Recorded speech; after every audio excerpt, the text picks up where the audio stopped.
This is 跷脚. This is 跷脚面馆. Yes, the place is dingy, but it's also famous. Supposedly, folks drive all the way from Shanghai for a taste. But are the noodles tasty enough to make me want to 跷脚? I've long known about this place, and this here is familiar territory.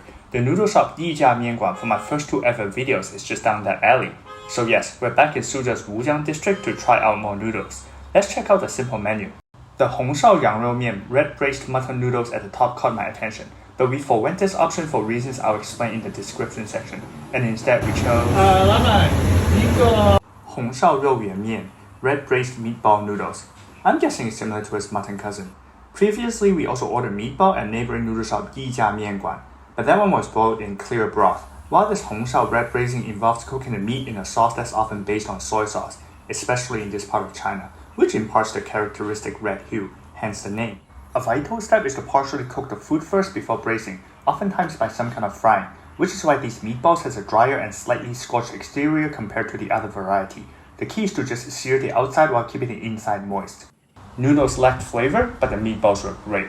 Too bad there were only 2, though that's decent quantity for only 15 yuan.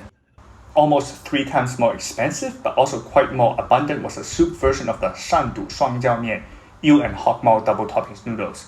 This double toppings combo comprised of soft shreds of eels and crunchy slices of pig stomach, which were stir-fried on demand.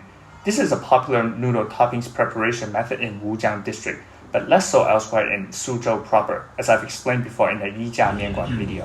Green peppers, awesome. The Asian swamp eels, and the pig's stomach.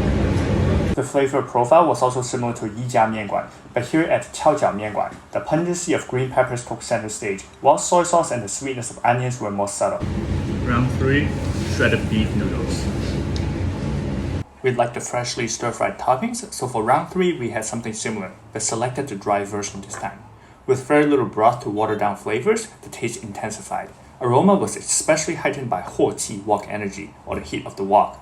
The bowl was fuming and the steam not only originated from the noodles, but also from the toppings. In particular, I remember the slight sting of the green peppers tickling my nose as I mixed the contents. Again, the green peppers are coming through. In between slurps, I scanned a QR code on the wall and paid for the meal using Alipay. For those of you overseas, definitely try to get an applicable mobile payment app before coming to China. Even tiny joints like this use mobile payment. 你有钱付了啊？我停电了80. Back to this tiny joint and what's on the table.